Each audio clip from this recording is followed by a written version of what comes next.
Can you guys hear that? Is that good? I'm trying to move it up a little bit. But what's up? It's your boy Connor. How you guys doing today? And I feel as inconsistent as a toxic high school relationship. And what do I mean by that? I mean that I've been doing YouTube for about 2 years now, and at the beginning I was consistent, freaking loyal, and going at it, and then I just lost motivation. I just didn't see it being worth my time and stuff like that, just because I didn't get that many views. But I want to get back into it. I have TikTok now.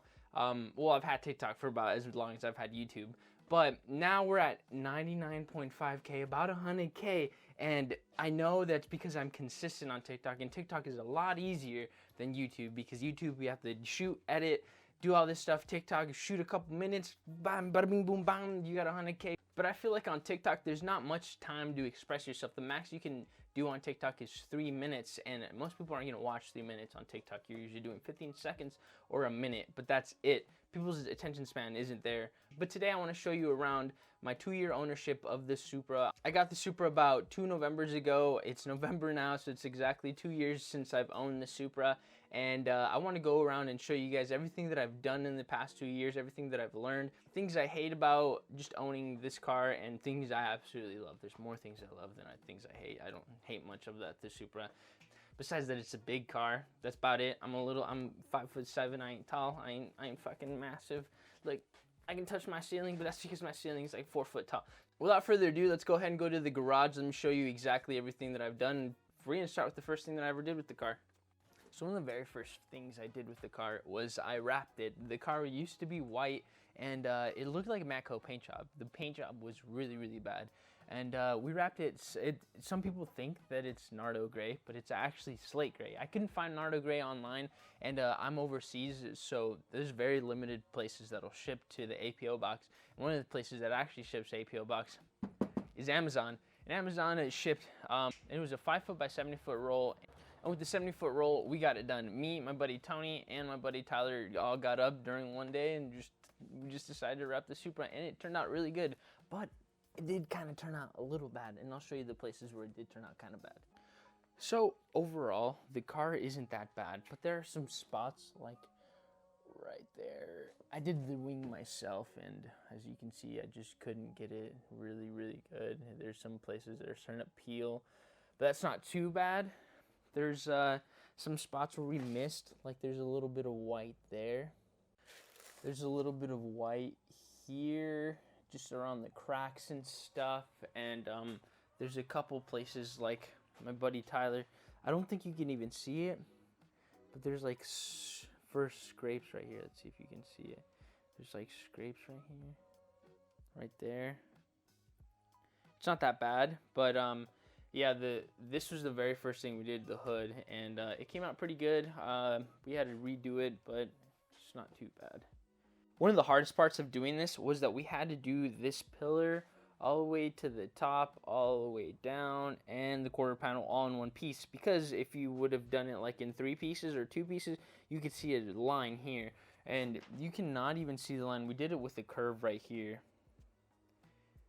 And it's not super bad. I absolutely love the way it came out with everything being one piece. The doors came out super good, the quarter panels. Even the hatch came out really freaking great. Overall, our wrap job is probably like I want to say like a 8.5 out of 10, and it's the first time we did anything do with wrap. We should have done some of these things a little better, but I mean, it's not super bad. This one, we wrapped the whole thing, but I kind of like the little cut over on that side right there. It's a lot cleaner, I feel like, but I mean, the next time we wrap it, it's definitely going to be a lot cleaner just because we have the experience with it now. Another thing is that right here, I just couldn't do these right. I don't know why. They were just a pain in my butt, and they look kind of janky, not going to lie. The inside is not too bad, but I just couldn't get it right, and it's one of the things that actually like really messes with me whenever I see the car, just because I knew I could have done better, I just didn't. I was just frustrated. I wanted the car to run already, and it came out super freaking good. Overall, wrapping it wasn't that bad. We only spent $500, and normally to wrap a car, it's about a couple thousand. So I saved a lot of money, experienced it with my boys. It was an all-around good time. Every time someone says we did a good job, like at a car meet or anything like that, you should see the boys. They're just like, you already know who it is. You already know how it be. Because wrapping a car isn't all that hard. All you really need is to watch YouTube videos. Make sure you play with the material to see how much you can stretch the material. But other than that, DIYing it should be the way to go. No one should ever have to pay for a wrap. If anyone says that they don't have space, let me show you something. We wrapped the Supra in this little ass box. I'm telling you, like, you have space. There's no excuse to not have to wrap your car. The next thing that we actually did was I was still getting to know the cars, so I didn't want to do a lot of mechanical work because I was really scared to break something. But the next thing I did was I found a $50 Apple CarPlay thing online, and I got it from some dude. He used to have a Tacoma, so the wiring harness was exactly like the Supra's, so it fit right on. And then I got some new speakers for the car, and she kind of bumps. I wish she had a sub, but let me show you what we did. To take off the stereo system, so it had an old Japanese stereo system that did not work at all. It said a bunch of Japanese things, but the touchscreen didn't work, so it was completely useless to me. But what you have to do is you have to take this off, all of these, pretty much the whole front console. You have to take it all off just to get to this stereo system stuff, and it's really freaking annoying. But thankfully, I had the wiring harness that connects just straight to the OEM wiring harness into this, and it was good to go. I didn't have to do any wiring. I got super lucky. Most of the time, you have to do the wiring yourself, but in this case, I really didn't have to. And then we got some speakers, so both door speakers are brand new, and then both rear speakers are all brand new. That was kind of a pain in the butt because the OEM ones, they have like a little speaker box, and you have to remove that. Then you have to buy these inserts that you put your new speakers on, and it's really, really annoying and very touchy, but I mean, it works. The speakers are super good. I kind of wish I had a sub in here. That's my next project. Sneak peek, I'm gonna make a custom sub box, so stay tuned for that. But yeah, so it's definitely worth it. I love driving my car with music and stuff, and the old speakers were just shot, and these new speakers are freaking amazing. Quick things to know, I did do this wrap thing. This was also one of the first things I did. It's just like a carbon fiber overlay. It's not real carbon fiber, it's like gummy. Let's see if we can get it to focus. It's like gummy, and I kind of like it and I kind of don't. It's definitely like kind of tacky in my opinion. I kind of want everything to be the OEM color just because I like the way the OEM. This is an S2. This is brand new. I got this a couple months ago, and I like this like smooth finish. The wrap is kind of overplayed in my book, and if it was like super real, like if it was real carbon fiber, I would definitely keep it. But I don't want to keep it. I'm gonna eventually take all this off, take everything out, and then I'm gonna sand it down and paint it so it matches this like perfectly. Some people have done it already online, so I just need to find the paint and the time, motivation. But yeah, I definitely want to do that. Overall, my interior is like a 9.5 out of 10. The interior is actually super clean. I do have still the OEM seats. They're all electrical, so I absolutely love the seats. The rear seats are in freaking pristine condition. My seat is freaking great. I love everything about the interior because you feel like a freaking spaceman, just freaking.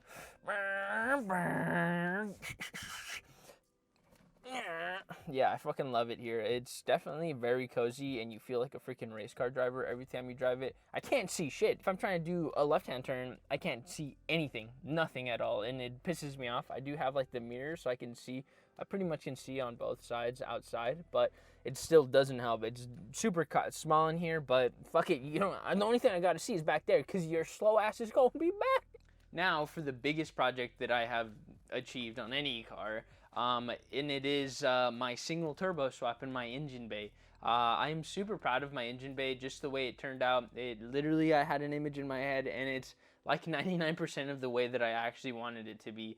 I did a lot of research on exactly how I wanted my engine bay to look, and throughout a couple months that I did, I think the car was down from November to March, I believe, and it came out amazing. And I know a lot of you guys have already seen it, but for those of you guys that are new to the channel, go ahead and give me that like and subscribe, you know, kind of the YouTube stuff. But let me show you exactly what we're working with. I love it. It's not like a freaking SEMA engine bay, but it is probably the best thing I've ever done, and I'm super proud of it. Let's go ahead and show you. I had to take you guys off the tripod, but look at this.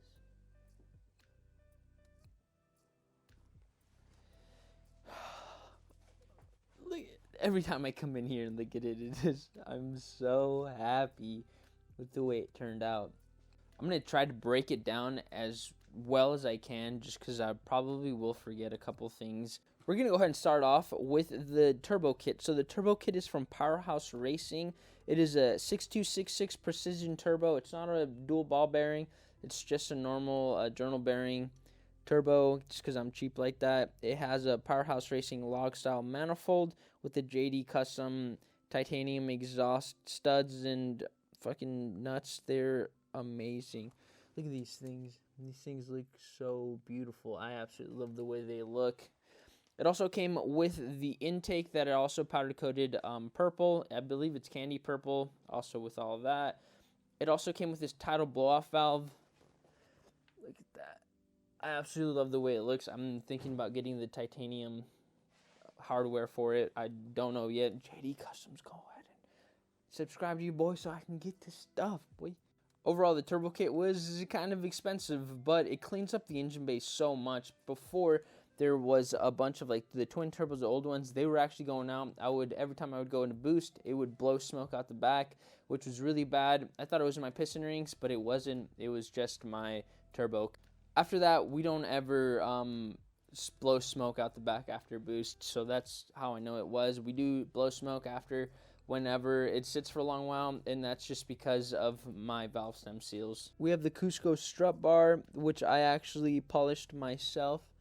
I didn't do too bad of a job, and then I also powder coated this black. I absolutely love the black look. Around to the catch can setup, we have the Radium catch can dual catch can setup with the custom color fitting. They're purple. They're freaking expensive. They're like $17 for the four. I think they're like $20 a piece or something like crazy like that. The line is just some Amazon. I think it's Evil Energy line. Nothing crazy. And then we also have the Radium valve cover press insert. They're freaking amazing. They're non-welded, so you don't have to weld your valve covers, which I actually absolutely love, because maybe one day I want to sell these things, and some people don't like it that it's welded, so these are super nice. I like the look of them, just the whole fit, because normally when they're welded, they poke out a little more, so these things are a lot more. Look at that. They just hug the valve cover, so I think they look super clean. For the intake side, I didn't do much. I just got new intake gaskets, a bunch of little gaskets here and there for the Audel control valve and stuff like that. We powder coated it all, so we had to disassemble the whole thing. It was a pain in the butt to disassemble the whole thing, but it turned out really well. The only thing that came out bad is that top side. I didn't get enough coverage. I don't know how I ever looked at, but it bugs the hell out of me every time I look at it. But other than that, look at this throttle body setup. Like, it looks super nice. We have also the dress bolts from Drift Motion. They just make them look a lot better. It's just a little subtle, but if you didn't know, you couldn't tell, but they look freaking amazing. We also have the Greddy Profect boost controller over there, and the solenoid runs over there, and it's also all plumbed up over there. It's not on because right now the car has 9-pound springs, and that's just because we're still on stock ECU. I wanted to go with another ECU, but right now, just in the time of this whole thing, just because I'm in Germany and I will be leaving here soon, so I want the car to run as long as possible. I don't want it to be down and then I have to ship it and have to scramble to get the car to work. So it's just one of those things. But whenever I get back to the States or in a stable place, I will go to a Haltech and new injectors. I'm probably going to do a top mount fuel injector setup, and it's going to be freaking badass. Now for probably my favorite part of this is all of the carbon fiber stuff. I have carbon fiber little things here. They are supposed to keep the hood up, and they're actually from Amazon. I was able to find some for the Supra on Amazon. They're real carbon fiber. They're kind of janky because they kind of like rub a little bit, but that's not too bad. I got these two from the UK. I can't remember what the company is, but it's the fan shroud. It's freaking, look at that. Oh, I freaking love it. It looks amazing. And then I got this also from the UK, and it didn't really fit all that well, so I had to drill out a couple holes and stuff. But I mean, overall, I love carbon fiber. And then this freaking the center of the mantle, the masterpiece. I got it actually from Indonesia. It's full carbon fiber. It is amazing. It's full custom. I asked him that I wanted the honeycomb with the gold lettering, and look at that.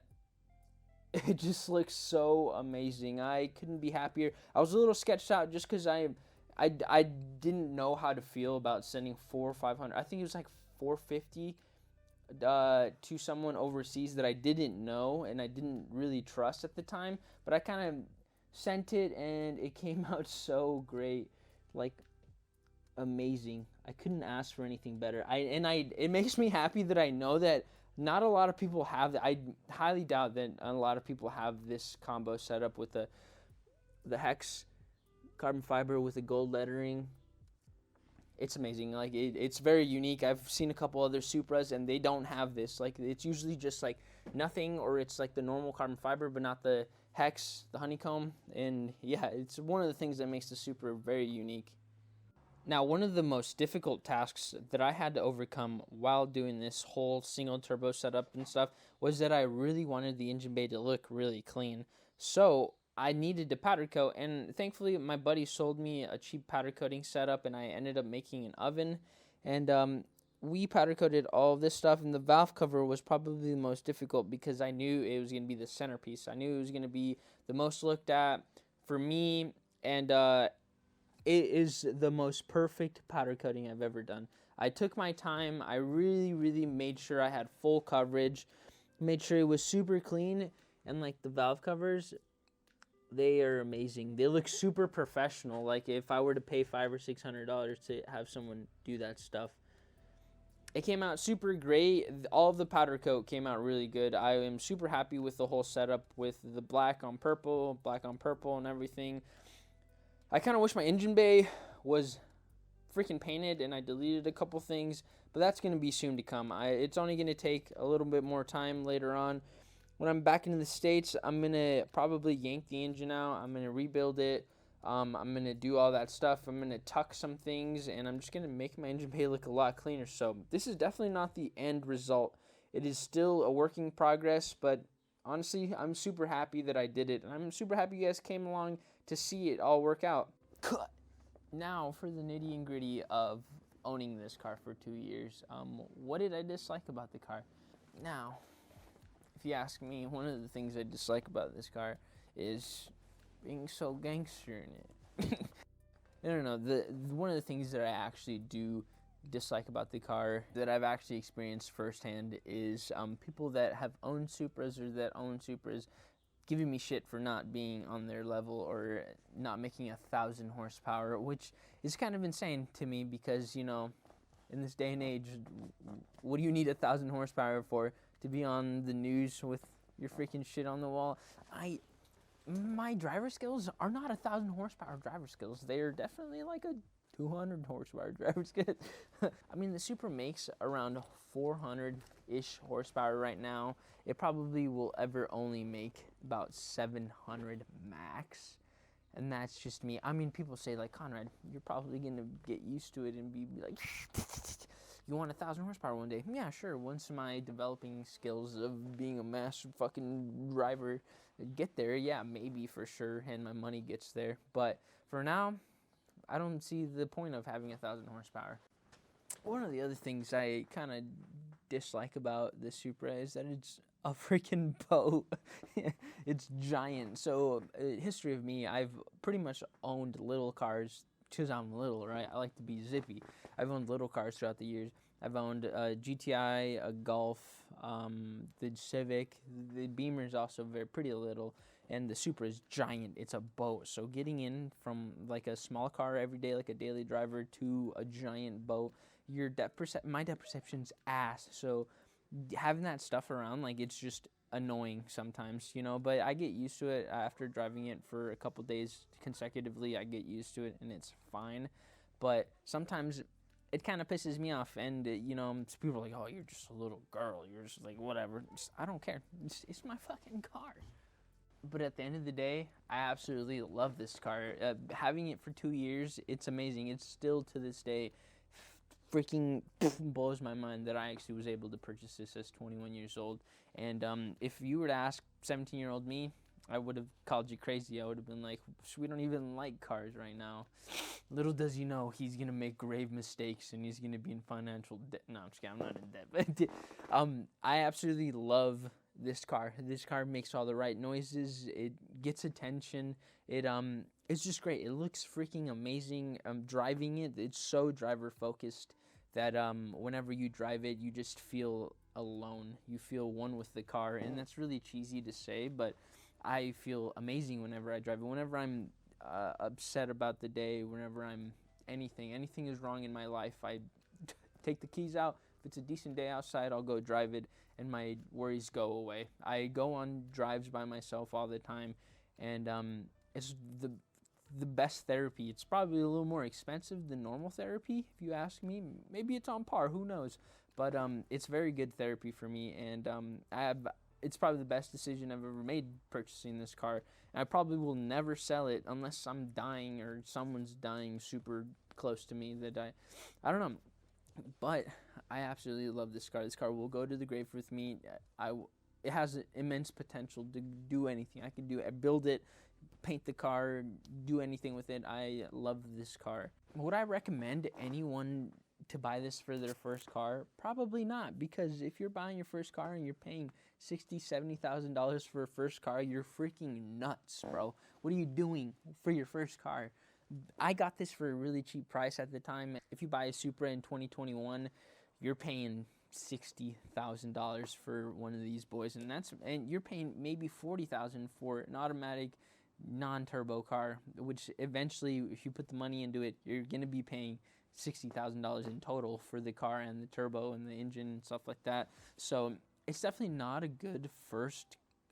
It's definitely not a first car buy, just because it's so expensive and you need to have the money to back the car, right? There's a lot of things because they're old. They're 25 years old. If it has rust, you have to pay for the rust repair. If the paint's crap, you have to pay for paint, right? Or you have to do a bunch of stuff like if your turbos go out, either you go single turbo, you fix the old turbos, which is expensive. The 2JZ GTE is about $10,000 now if you want to buy one. Six to 10, depending on where you buy it. The transmission, the V160, is about $7,000. The interior, all the interior pieces, about $200 a piece, maybe right now. Probably a little more than that. The center dash is like $1,000. Anything that's related to the Supra name is super expensive. Thankfully, there's a lot of support for the Supra, so you'll never run out of being like, man, I can't buy this, I can't buy that, because the support for the 2JZ and the Supra is plentiful. It's just a very popular car. What do you guys think? What do you guys think that the Supra is a good first car? It's a good investment. I'm sure that the cars will be worth more than $60,000 in the future. But what do you guys think? Do you guys think that I did a good job on the Supra? Do you guys like the channel? Do you guys want me to upload more? Do you guys want to talk to me a little more? I don't know. I kind of want to start a podcast, and I guess this is a one-on-one podcast, me and you know what I'm saying, me and the viewer. But hopefully it's more than 30 viewers this time, but we'll see. Probably going to end the video there. Thank you so much for coming by and stopping by to the freaking podcast, you know what I'm saying, the Supra and Me podcast featuring you.